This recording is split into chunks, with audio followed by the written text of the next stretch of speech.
while we're waiting for some patrons, we have some administrative, one administrative task we need to strike from the docket, House Bill 1230, patron by Delegate Heretic. This was at his request. So moved. Can I get a second? Second. Motion properly second. Please vote on the electronic voting board to strike House Bill 30 from the docket. Okay, clerk will close the roll. Bill is stricken from the docket 5-0. We're still waiting for patrons, so until we get a patron to come, we'll be at ease.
Sickle said that he needed to be elsewhere. He's on his way. Ready, Jason? Yeah, sure. All right, subcommittee will come to order. Just an administrative announcement is this is, of course, the last meeting of the subcommittee, and all the reports that we make at today's meeting will be on tomorrow's full committee, HWI full committee tomorrow. And that is the expectation that will be the last meeting of HWI full committee. So anything we do today will show up there tomorrow. So just a note to everyone watching at home and in the audience. So Delegate Miores, you have a bill that you just have. I might have one or two or one. Do I see 1094? I just see 1094. Mr. Chair, do I have permission to sit, or do you want to prefer? Whatever you're most comfortable with. I just want to, I will give up my seat. It's just a little bit easier. Sure.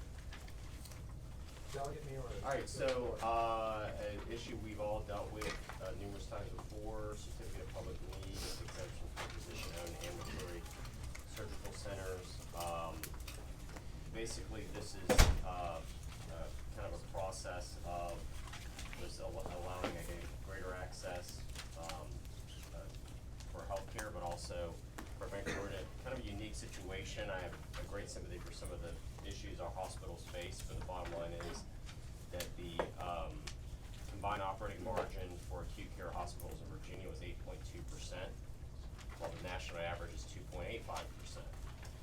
And I think we've all probably dealt with COPN. I don't think there's anybody here that's a freshman member that hasn't dealt with it, but obviously it was passed in 1973, and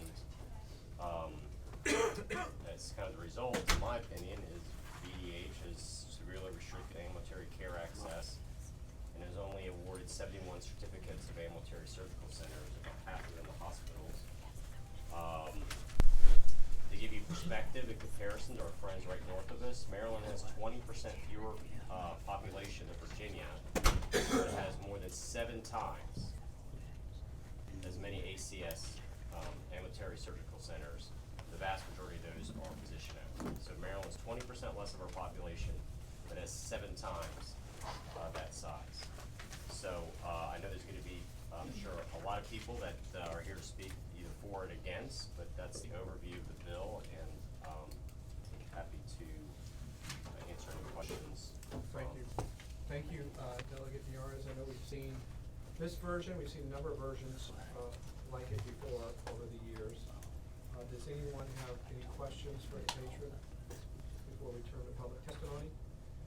Okay, anyone who wants to speak in favor of House Bill 1094, please line up to the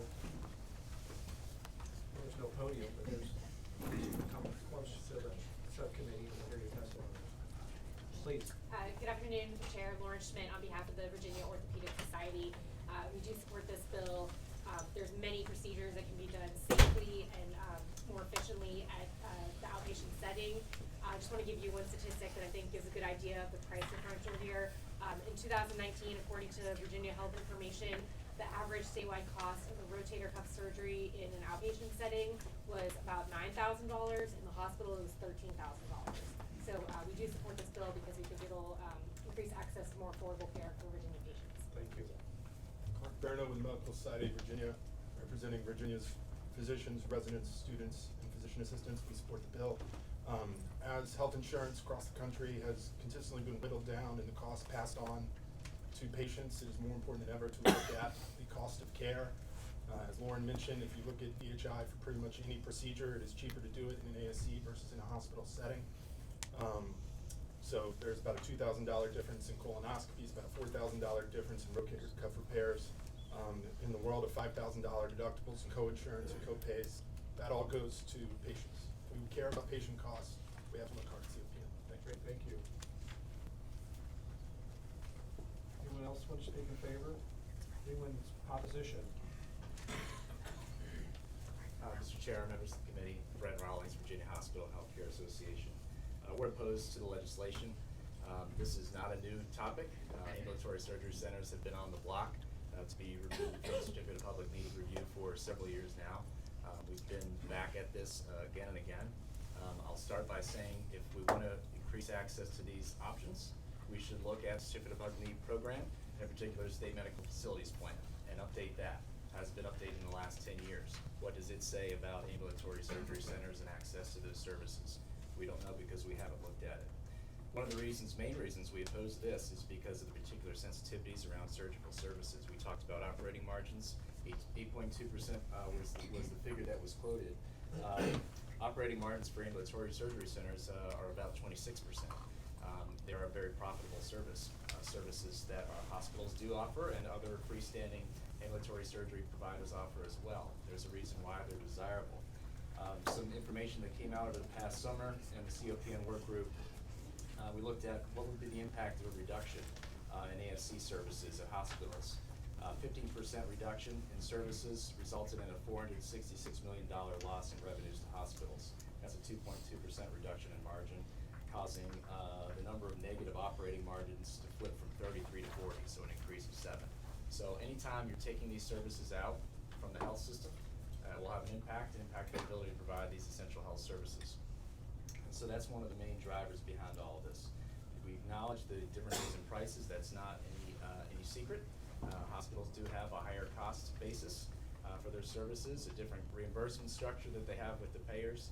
That's something that goes far beyond certificate of public need that needs to be addressed in some fashion or another, but we submit that this is not the appropriate way to do it.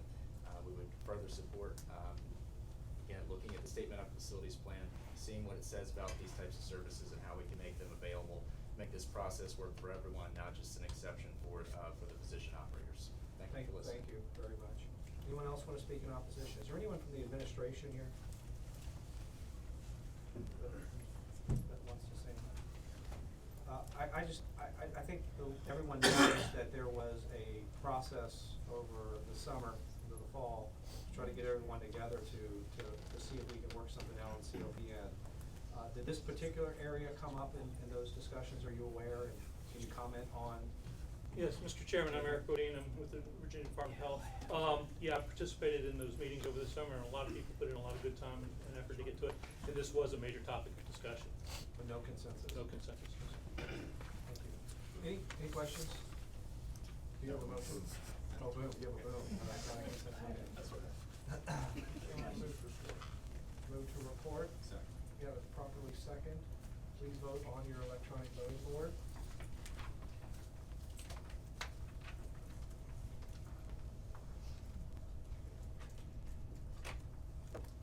Bill, close the roll. Bill reports 5-1.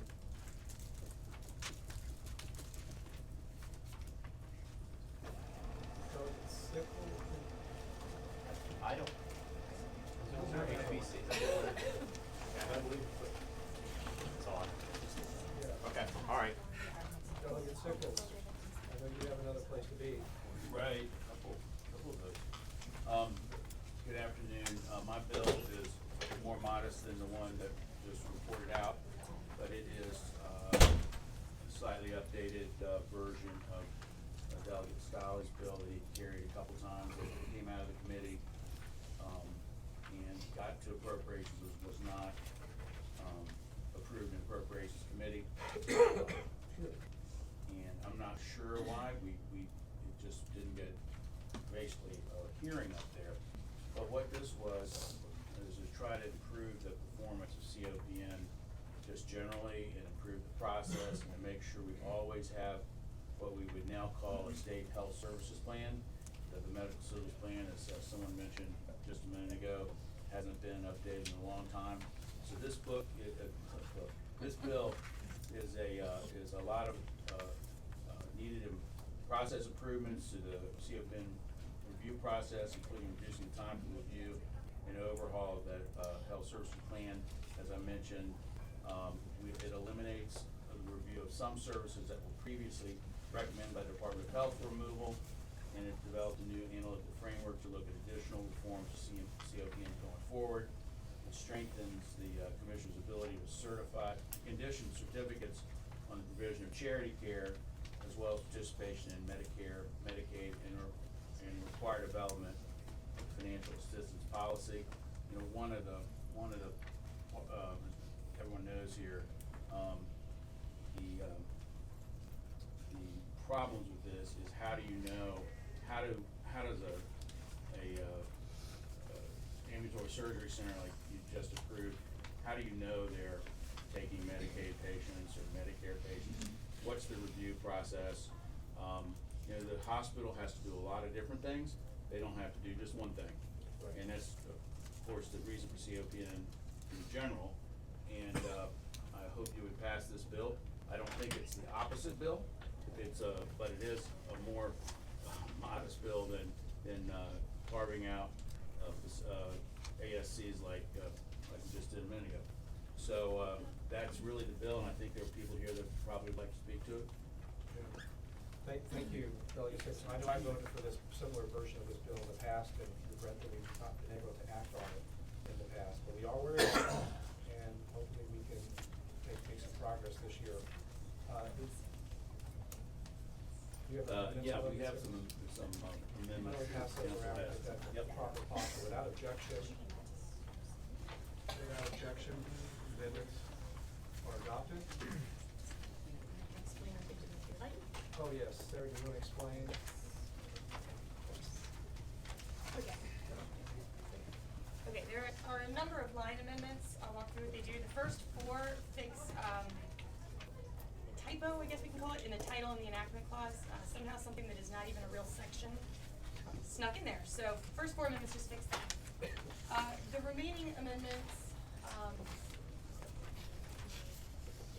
pull psychiatric and substance abuse treatment facilities and services out of COPN, so they would no longer be subject to the requirements of the COPN.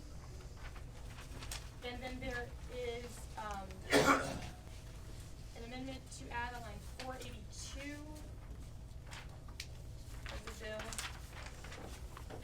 One more entity to the group established there, the task force established there, that would include the Virginia Association of Free and Charitable Clinics.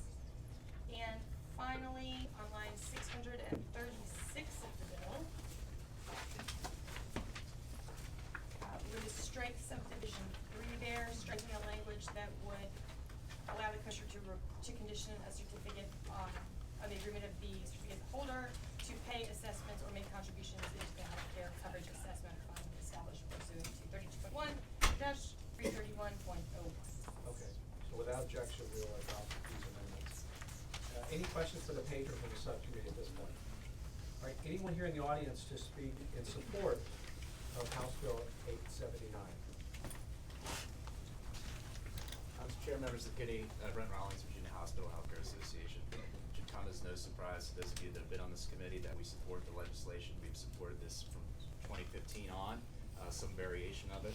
Over the past year, we've picked up some additional things to make some further improvements on the work that had been done in 2015, adding a couple of more services, one in particular removing traditional linear accelerators from COPN review, being an automotive service. A couple of things just want to highlight about the bill, why we like it. I mentioned the state medical facilities plan. This would implement a routine, regular review of that, keeping it updated, and really making it a more objective process. I think the idea being that, as I referenced earlier on the previous bill, the more detail we have in there, the more specific it is. It gives more clarity, greater certainty in terms of the outcome of this process. Modernization, I mentioned renewable services. It also removes lithotripsy, magnetic source imaging, nuclear imaging, obstetrics from COPN review. And it would also require the department to review services on a rolling 5-year basis. Every service subject to COPN review, should it or should it not be subject to review or some form of expedited review. In terms of conditions, it strengthens and reinforces those charity care conditions. The bill that just reported out has no charity care conditions on it. This makes it a more robust system, helping to ensure that the state has the access that it needs to services, not just for commercial payers. In terms of streamlining, does a number of things, exempting the SMFP from the Administrative Process Act, make some changes to the public hearing requirements so that if a public hearing isn't needed, we can just do public comment. There's always the opportunity to request that if needed. But again, trying to get this time frame down, putting a 120-day time limit in place on it as well. And then the last thing, transparency. We're hoping to have a lot more data available to us so that those that are applying for services are able to go out and see what is the capacity in my market, where is the availability for me to expand, and where are there services needed to help folks in the state. So we strongly support the legislation and hope that you pass it. Thank you. Thank you. Mr. Chairman, Mike Moore, with the Nova Health System, support the bill, and thanks, Chairman Sipple. Thank you. Anyone else to speak in favor? Anyone? Oh, do we have someone person in favor? Dana Parsons with Leading Age Virginia. I apologize that I didn't speak to the patron. I would just ask that Leading Age Virginia be added to the task force that's included in the bill. Okay. You take that under advisement, or you? We can do that full committee. We can look at that. Okay, anyone to speak in opposition? Yep, we do it here. I mean, whatever, well, committees, we can do it here. You consider that a friendly I amendment? consider it a friendly amendment. So I will make, well, I can't make the motion. I'll move. Motion, properly second. All in favor, say aye. Aye. Opposed? Okay, so we've added Leading Edge. Anybody else? All right, anyone to speak in opposition to the bill? Well, I'll just make a comment. I will say that I really think that passing a bill like this, which I've supported in the past, is a prerequisite to doing anything in this area. And so that's why I voted against the bill before us. So this committee works on motion without any questions. Yes. Kelly Russell. Just speaking of the bill, Mr. Chair, I think it's a great bill. There's a lot of good pieces in here, and we've had many discussions for many years. I think as we proceed and we think through what else can be done in the future, I would encourage, because we've talked about in the past, for example, geographic carve-outs, a variety of other things which I haven't been in favor of. But thinking through utilization rates in the future, I think is a good way for us to find a balance of where will we do harm to the existing hospitals versus where some competition might be healthy for the patients. So I look forward to voting for this bill and future conversations. So with that, Mr. Chair, we move to report House Bill 879. Second. Motion properly second. Please vote. And this will go to, I'm sorry, the proper motion is also appropriations. So we want to go to report and refer. Motion properly second, please vote on the electronic voting board. We'll close the roll. Eric, we're gonna get you some help over there. Bill reports and refers appropriations 8-0. And we close the roll. Now, okay, so who's next on the agenda? Delegate Davis is next on the list? Yes, sir. Okay. I'm sorry, you're sitting in the speaker's chair, but you're fine there. Oh, that's our seat. That's your seat, oh, that's your seat. Okay. I'm sorry, Bill. Delegate Davis. Speaker, this is an easy one. I think it's House Bill 1075. We'll be the judge of that. True. Delegate Davis. All right, 1075. Yes, sir, I'm assuming this just got brought back up here to roll into House Bill 1658, which is the more robust bill that Delegate Head has. He's not on our docket, is he? No, sir. I thought that we were gonna do this in full, but when I saw this back on the agenda today, I thought it was, being done here for, No, I think probably what happened is it was still technically pending in our subcommittee, and we'll do it in full tomorrow. That's perfect. So Yep, we can we're work. good. Thank you. That's in a different committee, subcommittee. So what's our action? Nothing. We have no action. like I said, easy. The other bill's in a different subcommittee, so we can't roll Thank them you, together. Delegate Understood. Davis. Thank you. All right. So who's next on the list here?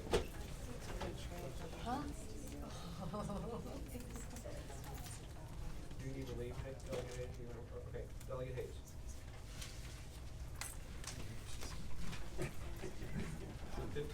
House Bill 1549. Yes, thank you, Mr. Chairman, members of the committee. The bill you have in front of you, House Bill 1549. The language makes a technical change to the existing code clarifying existing COPN statutory language. It will change the word residents to people. This especially is important for healthcare providers who serve both out-of-state and out-of-planning district patients. In case, say in Hampton Roads, Chesapeake, we have a healthcare facility, maybe a hospital that kind of sits there on the border, and a lot of folks from North Carolina are coming in, as well as, say, in the Northern Virginia area, Maryland, DC. We have facilities in Northern Virginia that many people come to those healthcare facilities as well. So we're just simply asking that we change that language from residents to people. So I can ask a question, Delegate Hayes. Maybe this is a question for Sarah Stanton. And what's the practical effect of changing the words?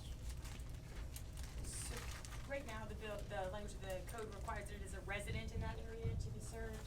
We're generally looking like a health planning district, so this would allow for people who are receiving services in that area, but not So necessarily. is it a broader? It will allow, it will take into account the. And Mr. Chairman, it's specific, the Danville Hospital, it sits right on the North Carolina, Virginia line, on the Virginia side.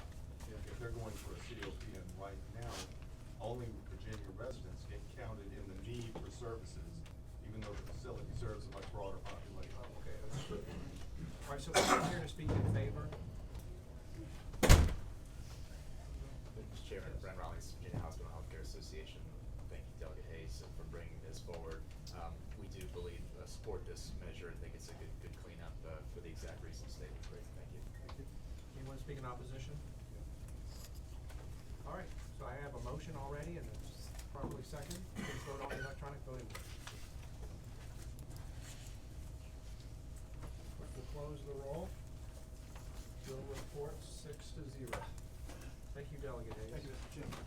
All right, so back to the list. I'll get you.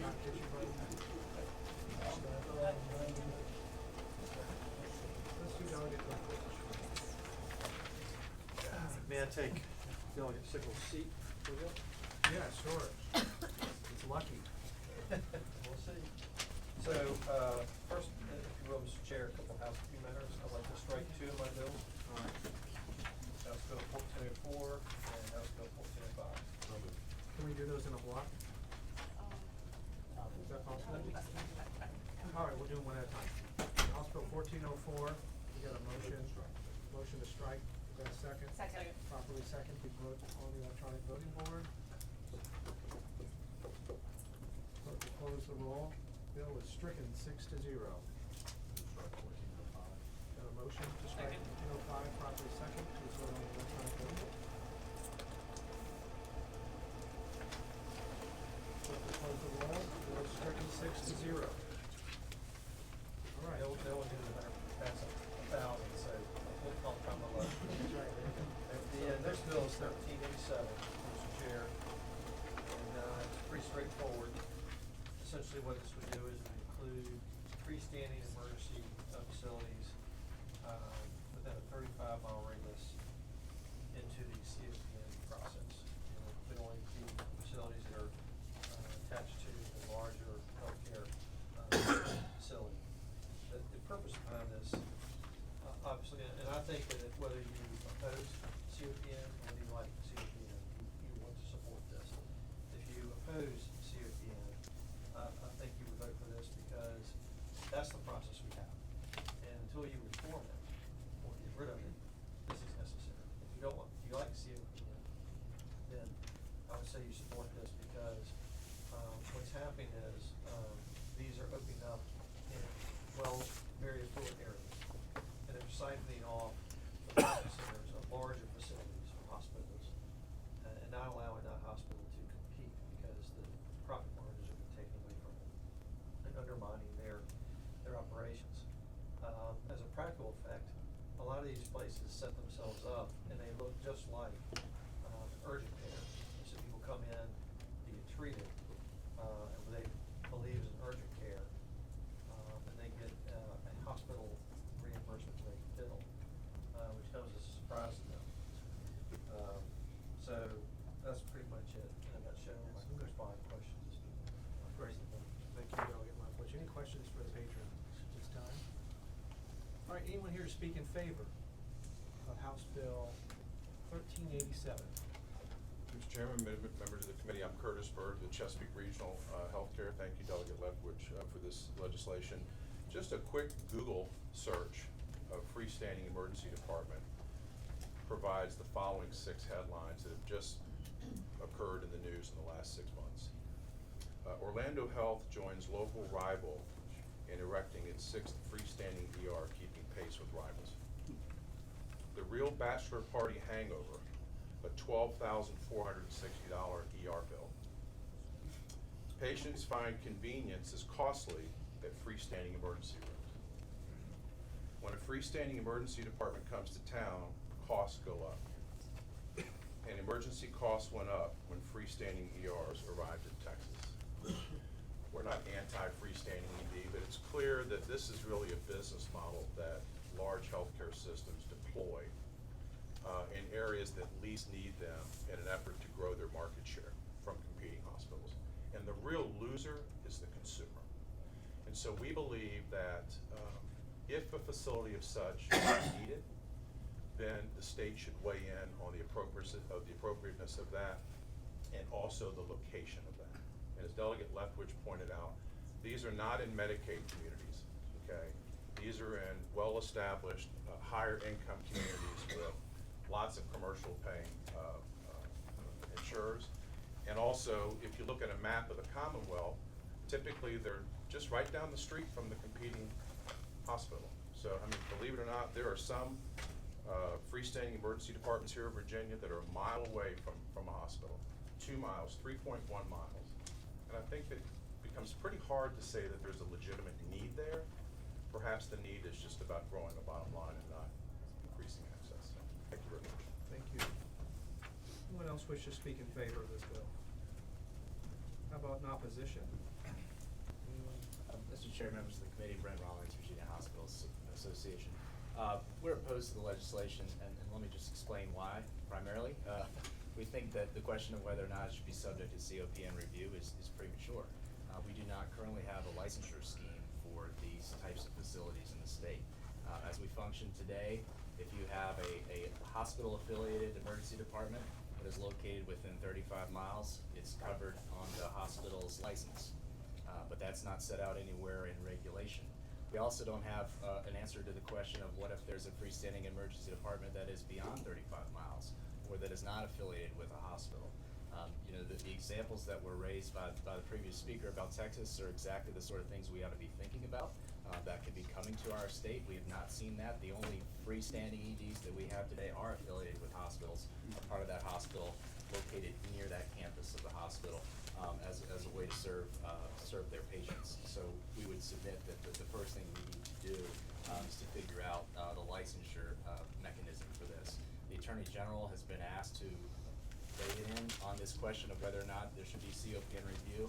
He didn't answer the question because he didn't know whether or not that facility would need to be licensed, and the reason why he didn't know whether it would need to be licensed was whether they said it was fact specific. You'd have to know the facts and circumstances around that particular facility. So again, submit that we need to know what are the facts and circumstances under which these would be licensed. Once we get figure out how these should be regulated, then we can approach the question of particular public need review. Thanks for listening. Great, thank you. Good afternoon, I'm Anna James with Centera Healthcare, and we're opposed to this bill as well. When you talk about freestanding EDs, you still, if any freestanding ED has imaging required in it, you still have to go through the COPN process, so just wanna make sure that's clear. And then when you also talk about freestanding EDs being close to a hospital, a lot of it's based on access, and it's another way for our consumers to have access to an alternative to sitting in the emergency department as it relates to a huge hospital and parking issues and those kind of things. And so that's why we are opposed to this bill. We think that we should be looking more to deregulation. This is just adding one more thing to regulation. Thank you. Yes, sir. Mr. Chairman, Chris Nolan on behalf of HCA Virginia and in opposition to the bill. To be clear, we're not in the fight between Centera and Chesapeake, and that's exactly what this bill is about. But the bill applies statewide, so you're about to set a policy without any data before you, other than a Google search sitting in this room about some headlines from Texas and Florida. And I want to address a couple of points on the substance, though.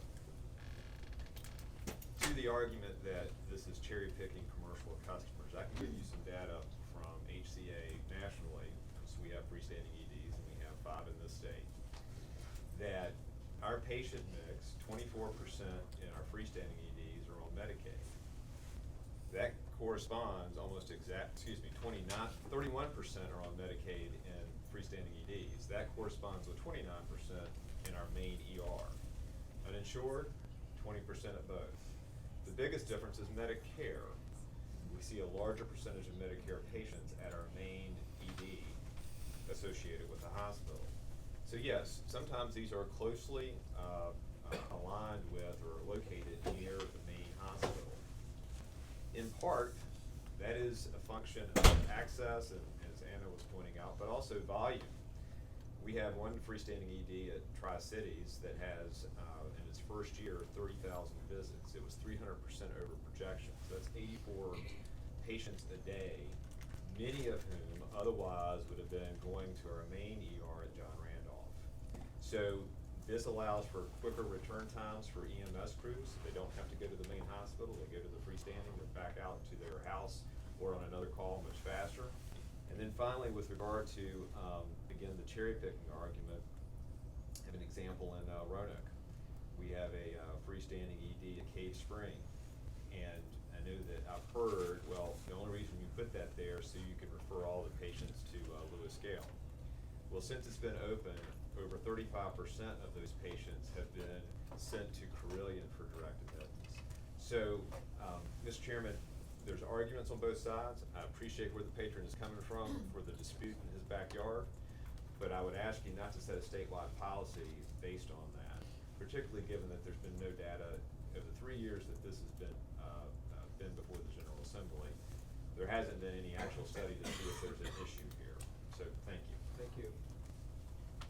Anyone else wish to speak in opposition to the bill? I have a question for the patron. What happens to your bill for existing facilities? Are they grandfathered in, or? Should be. That would be my intent. I don't see language in here that would say that, but.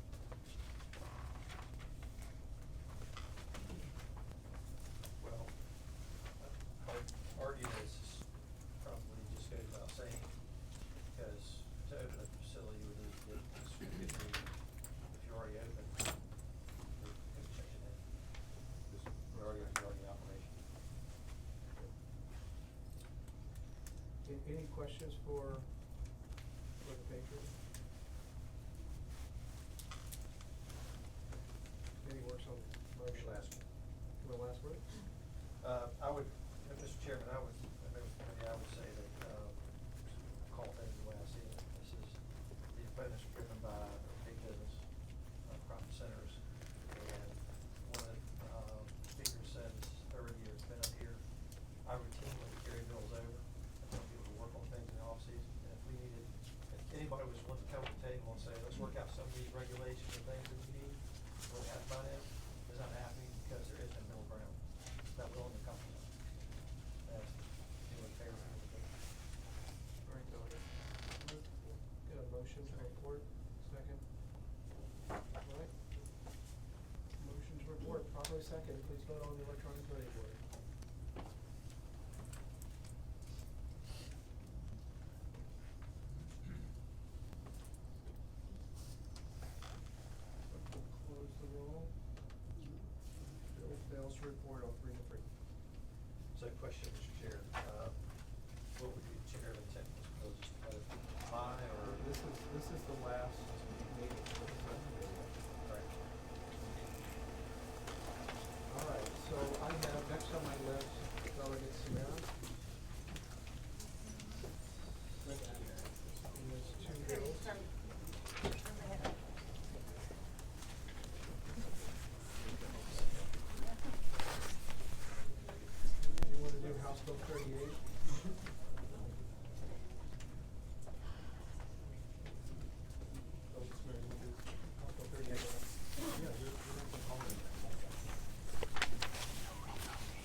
Falconbridge.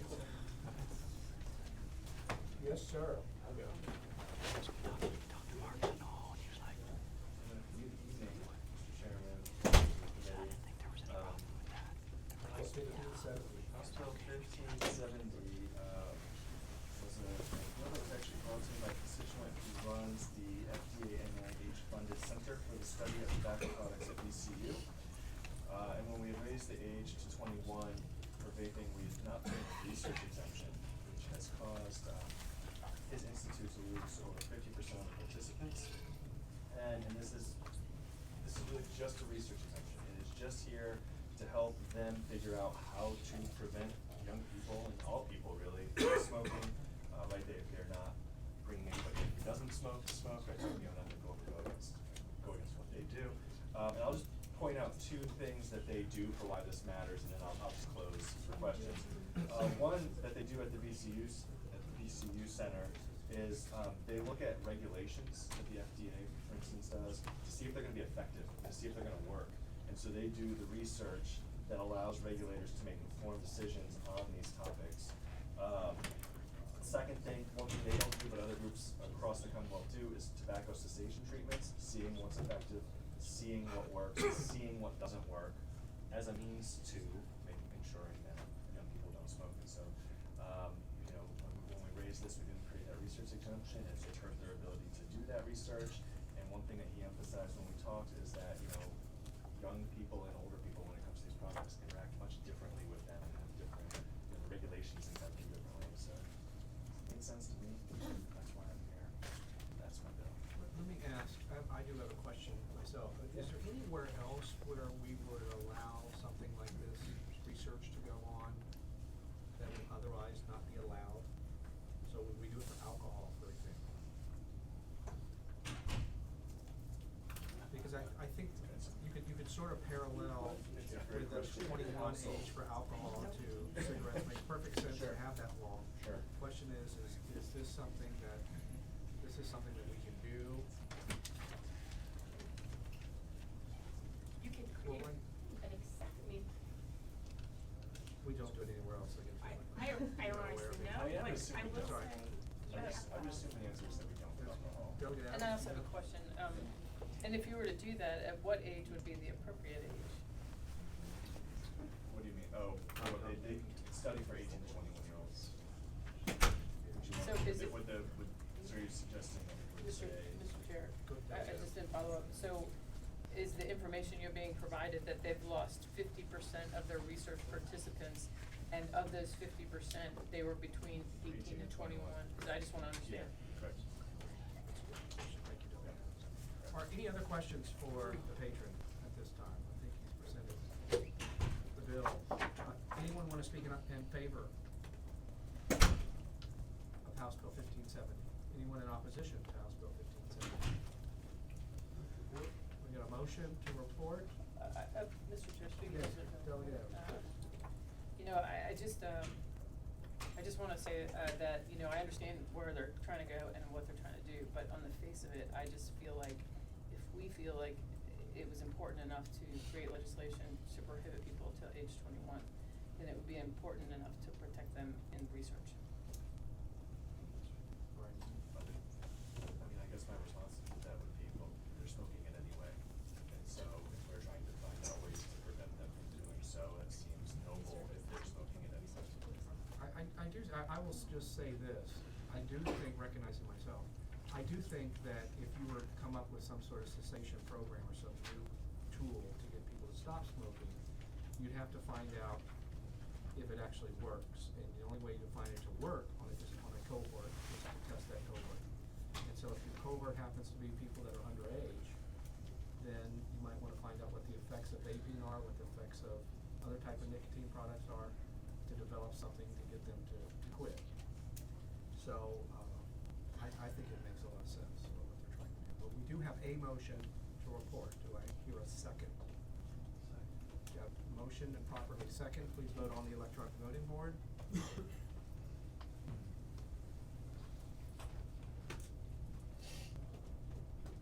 Clerk will close the roll. Bill reports 4-2. Thank you, Delegate. Is Delegate Tamara ready.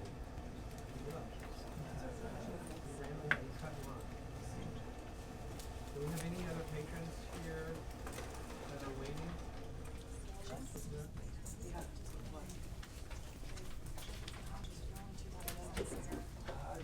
All right, so until we get a patron, we're gonna go ahead and do these.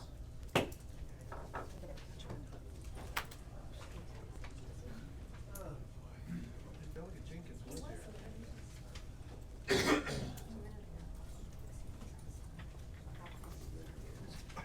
You ready? I think I called Delegate Samara first. You were ready to go forward, or you want Delegate Jenkins to go? I've got to be up here so I can hear. All right. Do you want me to? Subcommittee is back in order.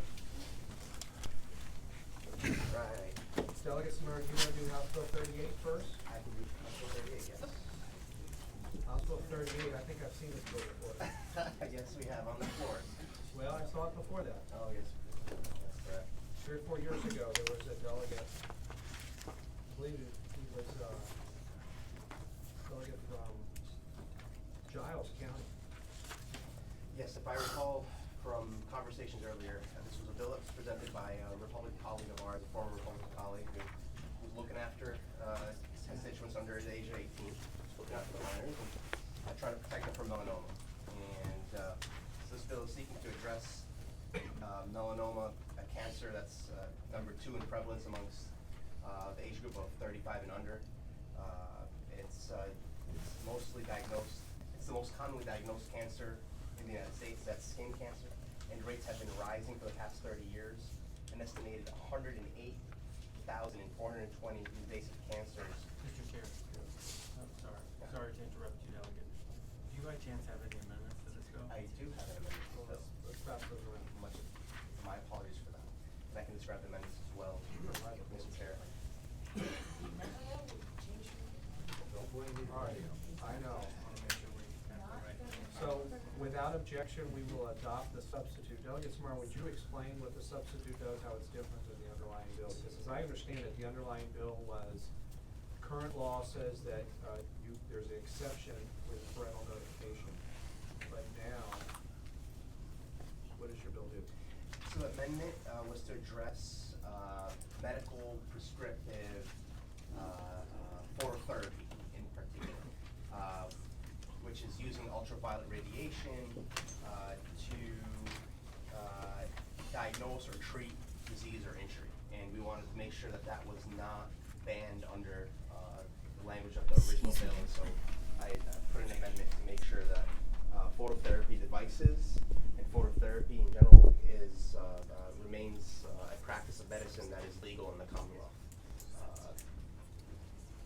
And that was a direction of a few of our colleagues, Delegate Adams gave a lot of good advice on that.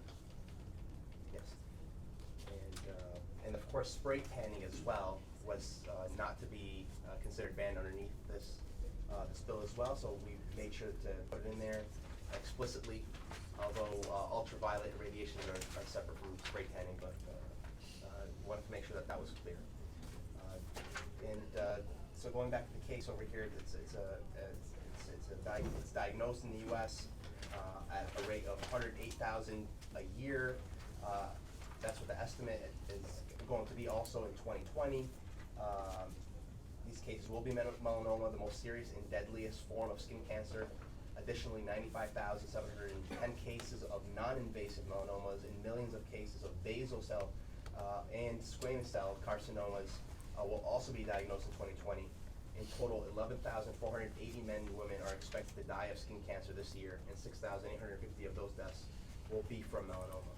It's the greatest avoidable known risk factor for skin cancer, as in controlling indoor tanning devices. In the U.S., more than 6,000 cases of melanoma can be attributed to indoor tanning annually. Unfortunately, the desire for a tanned appearance still causes many people, especially young adults and teenagers, to ignore the serious risks and health warnings and in the use of indoor tanning devices. Significant progress has been made in recent years in reducing teen usage of tanning devices, with prevalence dropping from over 15% in 2009 to 5.6% in 2017. This achievement surpassed the Healthy People 2020 goal of 14%. work still needs to be done to further decrease tanning bed usage among teens, as use of indoor tanning devices remains common among high school aged girls. There's many other harms I can talk about. I'd love to open it up for questions to the wonderful delegates here. Delegate Fowler is the first question. Thank you, Mr. Chairman. I have a couple of questions actually, but, looked like the original bill had some type of, parental notification, I guess we'll call it, but the substitute does not allow for a parent to, yes or no? So the original, the law as it stands right now allows a 16-year-old to get parental consent, and get tanning done at a facility using ultraviolet radiation.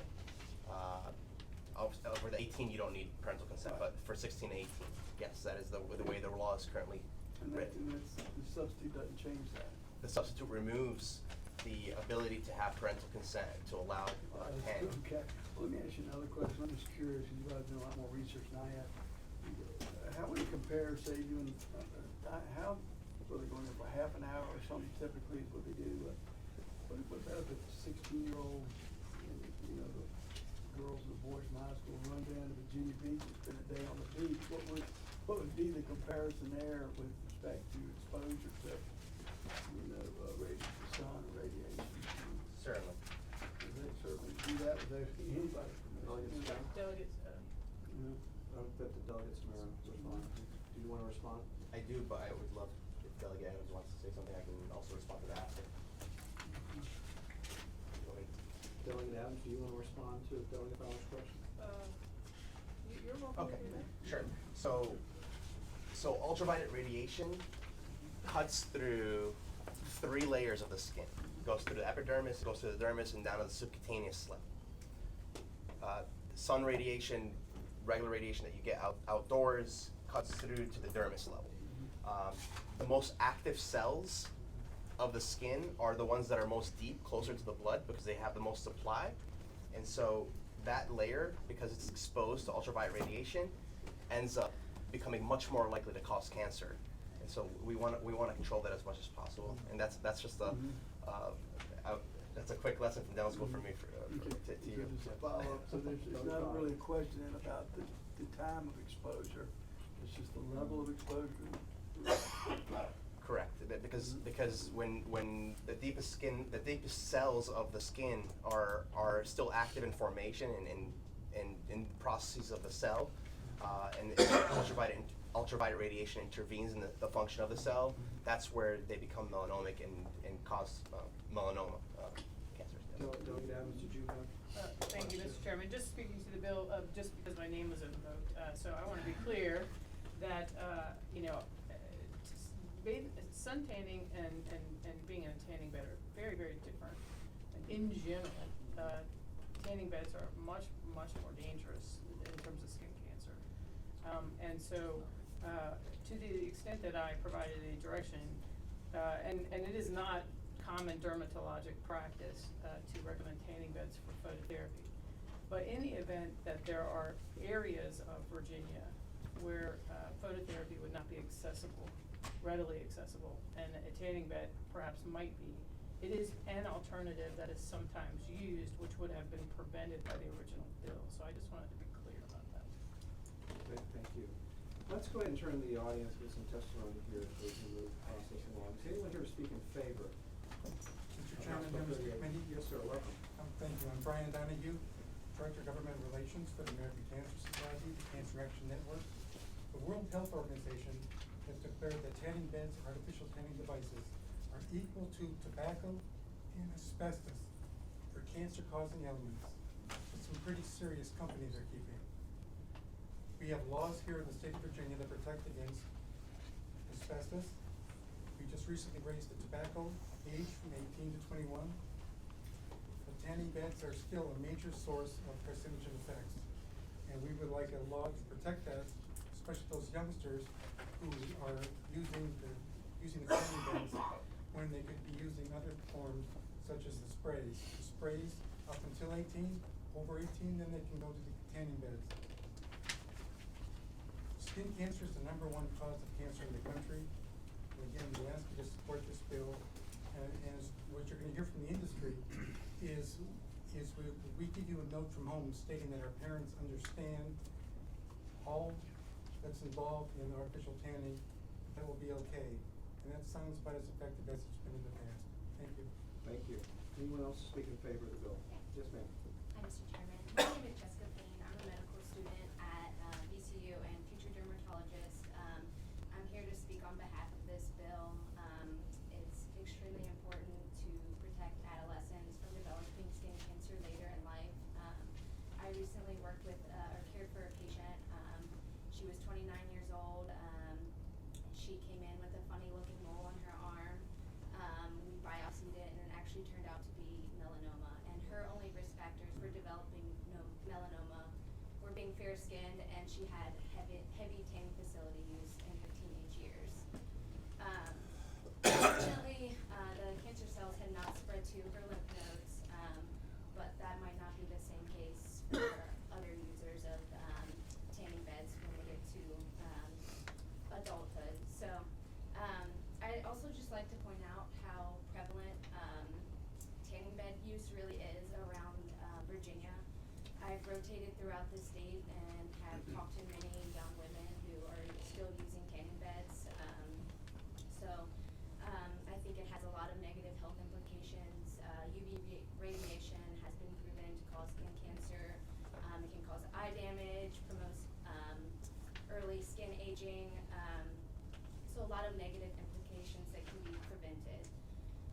I'd also like to point out that using tanning facilities before the age of 35 increases your risk of getting melanoma by 59%, which is a huge amount. And it's cumulative, so the more that you use the tanning bed and the earlier that you start, the higher risk of developing skin cancer is.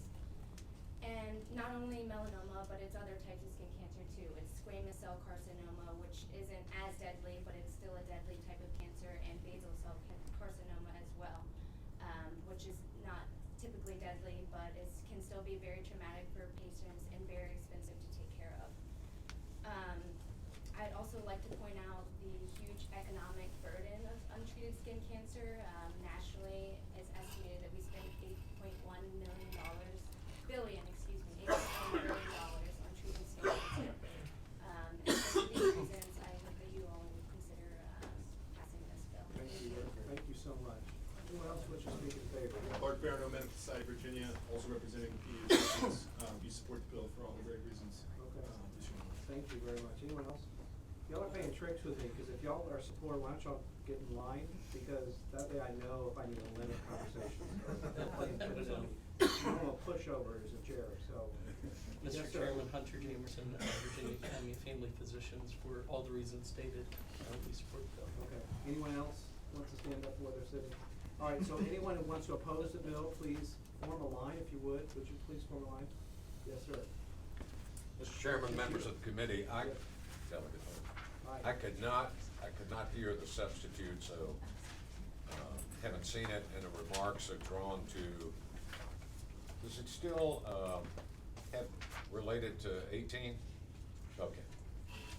I think I'm good to go. I'm Charlie Davis. I'm here on behalf of the American Sun Tanning Association. The association opposes House Bill 38, and we would ask that you reject it. It's well-intentioned, I'm sure, but we are not aware of any, the association is not aware of any problems with the current law, which the association helped develop in the 1990s, and that is parental or guardian consent in person every 6 months for a person 15 or under to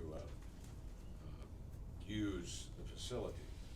And the other is, frankly, the reality is that once an individual is 16 and has a driver's license, if they are prohibited from going to a tanning salon, they will go somewhere and get it. I think 41% of people in Virginia now, according to the association, use facilities other than professional salons. And so, again, we would ask you to reject this. There are about 175 professional salons in Virginia, 2,000 or so employees, and the majority are women-owned facilities. So if you, and it's at, the association tells me that it's about 5% of the business in the 15 to 16 age group, 16 to 18, about 5% of that business would be banned and would probably cause some of these facilities to go out of business. I would like to pass out a statement from my client.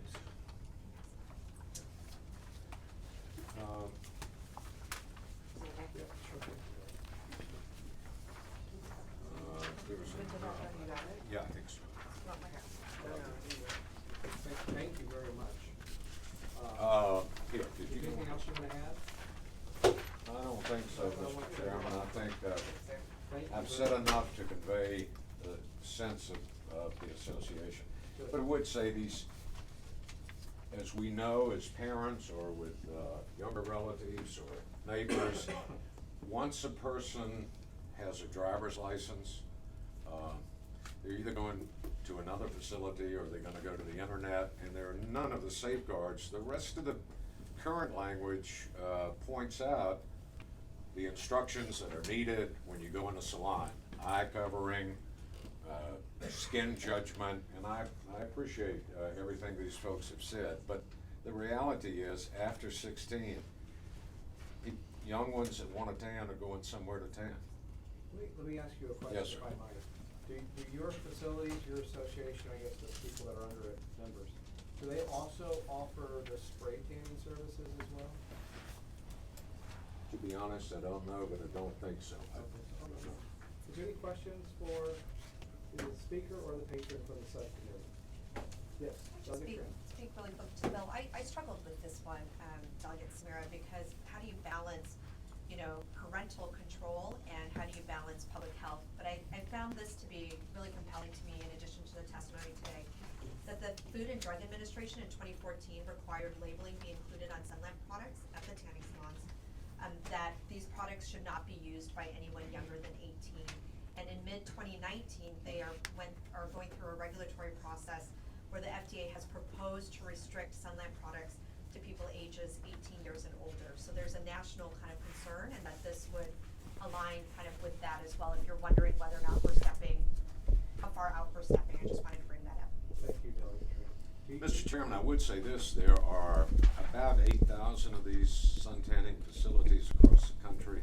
As I said, 175 or so are here in the state, and so with that, I would trust. Thank you for your testimony, I really appreciate it, very helpful. Delegate Samara, I do have a question for the patron. Do you know how many other states have a similar type ban to which you're referring? Yes, California, Delaware, Mr. Chairman, California, Delaware, District of Columbia, Hawaii, Illinois, Kansas, Louisiana, Massachusetts, Minnesota, Nevada, New Hampshire, New York, North Carolina, Oregon, Rhode Island, Texas, Vermont, and Washington. All ban the use of tanning beds for minors under 18. Is that like 20 states? Count. Something like that. Something like that. Sound like you were for president. All right, it's a good number. 18. 18, I was Yeah. close. Okay, any questions for the patron? Subcommittee works on a motion. Motion to report. We Second. have a motion and properly second to report House Bill 38 as amended. There's a substitute, excuse me. Please vote on the electronic voting order.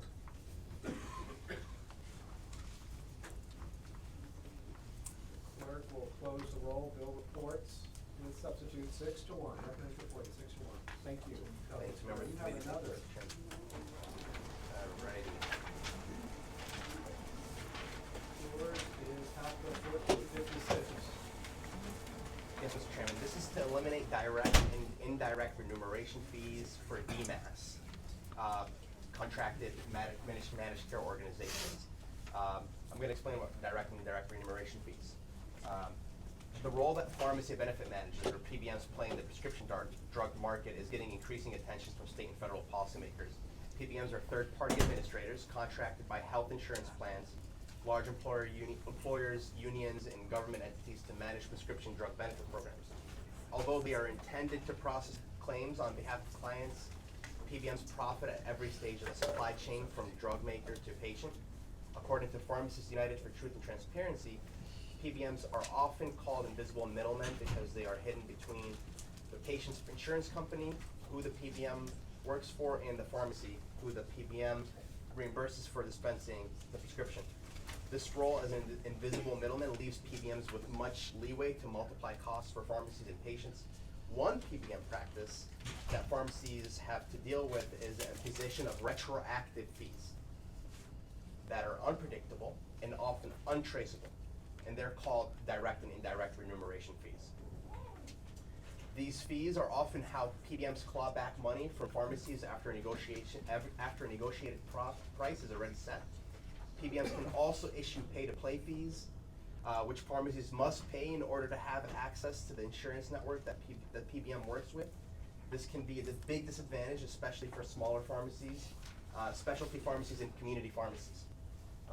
The MCOs, managed care organizations that DMAS contracts with for Medicaid plans and other health plans, partner with PBMs, meaning that DMAS's contracts play a role in allowing direct and indirect remuneration fees to affect pharmacies in the process of delivery of affordable prescriptions to Virginians. My bill would prohibit 4 of the most common types of direct and indirect remuneration fees that are reported by pharmacies in any contracts that DMAS enters into. This would ensure that pharmacies that fill prescriptions for DMAS contracted plans can avoid being charged extra by PBMs and their partner managed care organizations. So it's a transparency measure, but it's also kind of getting ahead of the game with transparency as well. We know from other states that this is this retroactive fee structure. It causes also things beyond just the price of prescriptions going up. It's also a contributing factor to opioid crisis because it encourages pharmacies to sell more so that they can get the fees reduced as much as possible based on performance. So we're trying to reduce that as much as possible. A similar bill was passed out of Labor and Commerce to create transparency. We just want to bolster that effort that the legislator has been working on in bipartisan fashion this session to make it easier for pharmacies, but also on our costs as well. Do you think that this bill might be better heard in Labor and Commerce? Well, it has to do with DMAS, and this is so that's why it's here. Yeah. Okay. Yes, Mr. Chairman, Delegate Orr. and my friend Delegate Hodges has a similar bill, but there are different, totally different. But my point being, they are mutually exclusive. We should not do both. Would be my point. So I guess I'm wondering, could we do them at the same time? Two different issues. So they don't conflict? Okay, never mind. All right, anyone have questions for the patron? I think we see what we're doing here. Anyone want to speak in support of House Bill 1456? Mr. Chairman, members of the committee, my name is Hunter Jamerson, representing Epic Pharmacies. Appreciate the delegate bringing this bill to your attention. This is a significant issue within the Virginia Medicaid plans. We have a variety of pharmacy benefit managers utilized by those plans. There is not a single benefit manager under state contract administering all pharmacy benefits. As a result, we see a range of these practices conducted by the various PBMs utilized by the state plans. And just 3 short points, as I think Delegate Smears outlined the issues very succinctly. But first of all, as you know, pharmacy reimbursement is exceptionally opaque. As a result of that lack of transparency, the state has identified substantial payments that have gone to the PBMs in excess of the actual costs of benefit administered. Second is that these opaque fees do have tremendous impacts on community pharmacies. We do have a decreasing number of community pharmacies. We have an increasing number of Medicaid patients. Without those community pharmacies, we won't be able to continue to service the expanded population to the extent necessary. And finally, the fees that you see listed in this bill are simply a reflection of the cost of doing business by the pharmacy benefit manager. And rather than absorb that cost themselves, they're sharing that insurance risk. They're passing on their cost to the provider, and as a result, ultimately onto the patient. We ask you to support the bill. Thank you. And just so everyone knows, I put the stopwatch at 1 minute, so try to keep your comments to 1 minute. So next speaker in support. Clark Barano, Medical Society of Virginia, we support the bill. It helps DMAS. When you help DMAS, you help patients. Oh, very good, okay. Still support? All right, opposition. Thank you, Mr. Chairman. Members of the committee, I'm Karen Addison with Troutman Sanders Strategies, representing PCMA, which is the National Trade Association for the Pharmacy Benefit Managers. We do have some concerns with this bill, and we've shared those with the patron. We do support community pharmacies. They're very important for our networks. We also are concerned about the bill, though, because it specifically would prohibit us from entering into performance contracts with pharmacies. I point you to little number C. It prohibits payment mechanisms to pharmacies for the fulfillment of quality measures or fee assessed to pharmacies for non-compliance with quality measures. So that's a big concern for us, especially from the patient perspective, because we do enter into these performance standards. We look at things like generic dispensing rate, patient adherence rate, prescription refill rate, counseling service, dispensing volume, and opioid dispensing oversight. So I just want to point out those concerns. There are others, but that is the top line for us. You were great. Wow. Right on time, thank you. Yes, sir, welcome. Brandon Robinson with the Virginia Association of Health Plans. We also oppose this bill for many of the reasons that were just stated. But I would just also add that in a world of moving to a value-based system, patient-centric model, this actually walks us back by removing many of the quality measures that PBMs use in their relationships with pharmacies. So it's for those reasons that we oppose this bill. Thank you. Mr. Chair? Yes, oh, yes, Delegate. Is there somebody from DMAS here? Or? Okay, thank you, Mr. Chair. Yes, sir, Delegate Moore.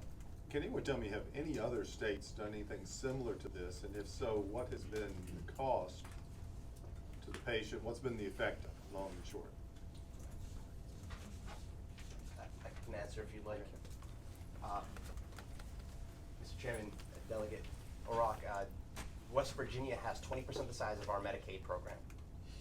And they have saved $100 million, approximately, after tackling the PBM problem from as many angles as they can. One of the ways they tackled it was through the bill that Delegate Hodges and I have worked on very close to this session. Another one of those ways is through a direct and indirect remuneration fee elimination from the process. You heard something from the representatives against the bill, which was performance-based. That was a key term that was used. Performance-based means you sell more, you get a cheaper price. This contributes to our opioid crisis because pharmacies are more enticed to give out more and encourage more of the dispensation of this drug. Quality, you heard. Quality is another term for, quality control is another term for performance. At the end of the day, the bottom line is the dollar, is how much profit can be made. And PBMs have gone loose on that end for a good amount of time at this point. The market also is monopolistic. 70% of PBMs are owned by 5 or 4 companies, if I'm not mistaken. There's just a lot of control on the market. We're trying to control as much as possible. Thank you. Other questions from the subcommittee? All right. Not hearing any. Subcommittee operates on motion. Move to report. Motion to report.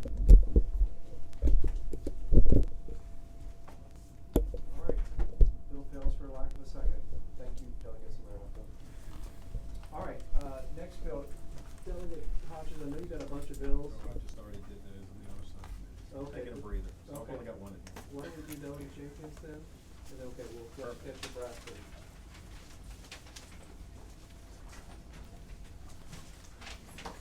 You have House Bill 968. Thank you for being here. Thank you for your patience. Chairman, House Bill 968 is a fix for the provision that was left out of Medicaid. The bill authorized the Board of Medical Assistance Service to amend the state plan for medical assistance service to include provision for dental and eye care. The bill will assist to improve chronic disease outcome and save money in these areas. People with gum disease who are at an increased risk of developing cardiovascular disease, diabetes, and having a stroke. Dental treatment improves chronic disease outcome. 50% of Medicaid beneficiaries who visit the emergency room for dental issues are treated with opioid prescriptions. This bill helps to in managing some of the opioid crisis issues by reducing opioid prescriptions. 54% of older adults cite dental care as their second most frequent unmet need. Virginia spends $3.31 million on approximately 12,000 visits to the emergency room for dental-related pain and infections. One urban hospital in Virginia spent $1.4 million on 889 emergency room visits, and no treatment was provided other than assistance for pain management and infection. Regarding vision, vision problems contribute to the cognitive impairment problems with memory and thinking skills. Vision is a sensory impairment. Sometimes something as simple as a pair of eyeglasses reduces the impact of that impairment. Mr. Chairman. Thank you, Delegate Jenkins. Anybody have questions for Delegate? I thought your idea was so good, I put in a budget amendment. You were very crafty to put in code. Anyone questions? Okay, anyone here to speak in favor of House Bill 968? Yes, ma'am, please. Thank you very much. I'm Sarah Bedard Holland. I'm CEO of Virginia Health Catalyst, formerly Virginia Oral Health Coalition. We were very heartened to see Delegate Jenkins' bill. I can speak to our strong support of the comprehensive dental benefit included in Medicaid, and we would certainly support vision as well, so that we can make sure that everyone enrolled in Medicaid has access to true comprehensive care. I can cite some of the very same data points that Delegate Jenkins pointed out, but I would just like to say that overall we know that not only will this improve health outcomes, but we also have some data that points to a $14 million in cost savings by year 3 related to diabetes outcomes improvements and emergency department, lack of emergency department use. Thank you so much. Yeah. Rick Shen, Virginia Community Health Care Association. I represent the community health centers and work in medically underserved areas. Our folks see people every day who are in need of dental care, and this would be a great boon to those that we serve, so we support. Thank you. Yes, sir. Mr. Chair, members of the subcommittee, Mark Hickman on behalf of the Virginia Dental Hygienists Association, and we join our colleagues at the Virginia Health Catalyst in strongly supporting the bill. Thank you. Very good. Anyone here to speak in opposition to this really good bill? Yes, we'll have to go to appropriation, so I move to report and refer. we have a motion to report and refer, properly second. Mr. Chair. Oh, Delegate Rasul. Just a quick comment to this, to Well, Delegate Jenkins. This could ruin the whole thing. This is a great bill. You should look at the fiscal statement because for some reason it says that 8 million people would be, it says that 8 million individuals enrolled in Medicaid would gain access, and we don't have 8 million people, so I'm not sure if their fiscal statement is exactly correct. But with that, look forward to voting for this bill. Very good. Brought on a couple states in there. All right, we vote on electronic voting board. Clerk will close the roll. Bill recommends report and refer to appropriation 6-0. Delegate Hodges. Thank you, Delegate Jenkins. Very nicely done. House Bill 1291. Delegate Hodges, you Yes, were very absolutely. patient too. Oh, you're fine. This is the last bill for the subcommittee, so let's make this one the best. It is the best, Mr. Chairman. Actually, it's saving you money. Look at the fiscal impact, so you can just vote based on that. I do like saving money. We just spent some money. So this actually will save the Commonwealth money, and this gets to be a little bit complicated. So let me go back. This deals with what they call spread pricing, And actually, a number of years ago, if you recall, I was in here on crutches and busted my Achilles tendon. And I had actually been a state employee, you know, I'd be foolish not to be on that under a small business. I asked Anthem for an explanation of benefits for a claim. First, they said, Mr. Hodges, we don't see that. Evidently, the pharmacy didn't file it. And I said, well, I know the pharmacy was paid because I'm the pharmacy. A little while later, we did get an explanation of benefits from Anthem, and the amount that was reimbursed to the pharmacy versus what was billed to the Commonwealth of Virginia for 14 generic Livinite syringes was $168.32. The state actually knew nothing about this. It's what we call a spread contract. Even in the RFP that the state put out, there was supposed to be transparency. The state, the way these contracts are written, the state didn't even realize they were signing a spread contract at that time. Looked at it over there. I estimate that was probably $50 million in the state employee benefit. And I said, all right, what's going on with our MCOs? We have 6 MCOs in the Commonwealth of Virginia. Is that practice going on there? So I went to DMAS, and DMAS said, well, why would this affect us? Because we're just paying these MCOs a flat premium. And I said, well, if they're paying the pharmacy one price, but on the back end, by the time it's reported to you from the MCO, what price is being used in that risk-loss ratio in calculating premiums? Well, I had some budget language to look at this, but Medicaid really didn't have the ability to look at it. All it said was what we're being billed is being passed on to you. But that wasn't the case. Actually, Medicaid did some surveys and found 5 of the 6 MCOs were actually doing this. We're totally unaware of it. So we were able to get some budget language. Medicaid hired someone with expertise in this and to look at this over the course of the years. Now, I expected it to be about $200 or $300 million. Last year, the study came out to 29 million, but 5 of those MCOs have changed their practice, and 2 are currently doing this within the Medicaid MCOs. So this bill basically says that the contract between the carrier and that PBM eliminates spread pricing to be a pass-through model. It was 29 million, I believe, is what an annual savings was. This is between the general and non-general fund. It's roughly 11. So what you're doing is you're going into what they call a pass-through model. So it's basically done for administrative only without that spread price, because we were seeing, I have examples where in the private sector, patients paying a $30 copay, but on the back end, they're saying it's about $600. We have examples of spread prices on specialty drugs for $1,000 and $1,500 a pop.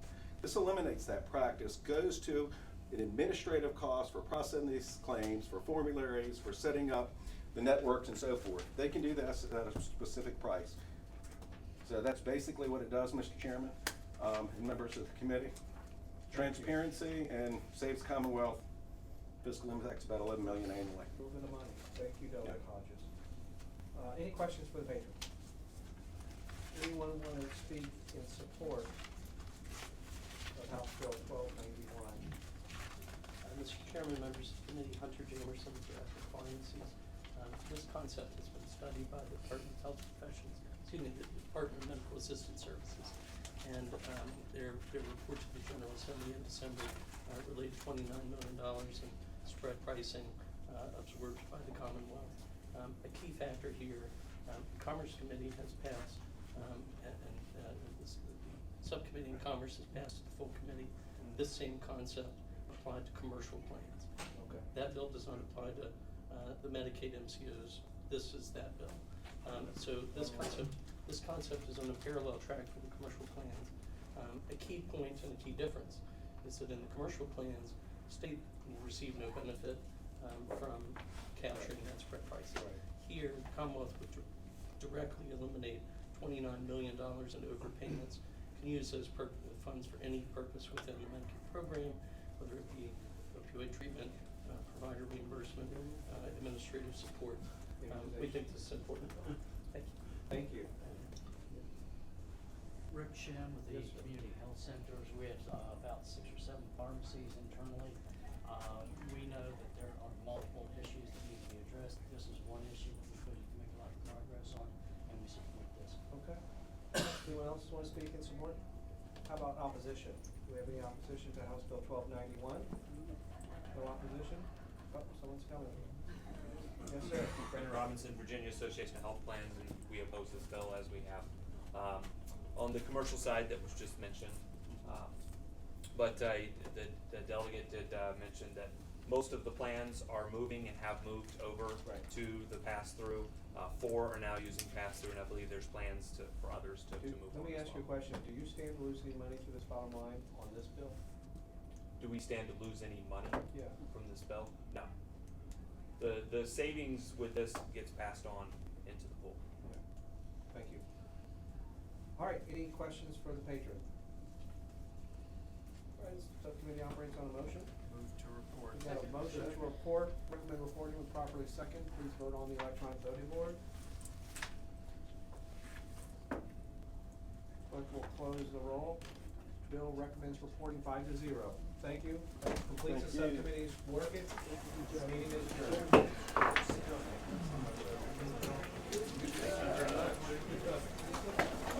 Pretty awesome Thank you meeting. for your efficient. Very good. We've got a great team we have here. Last bill.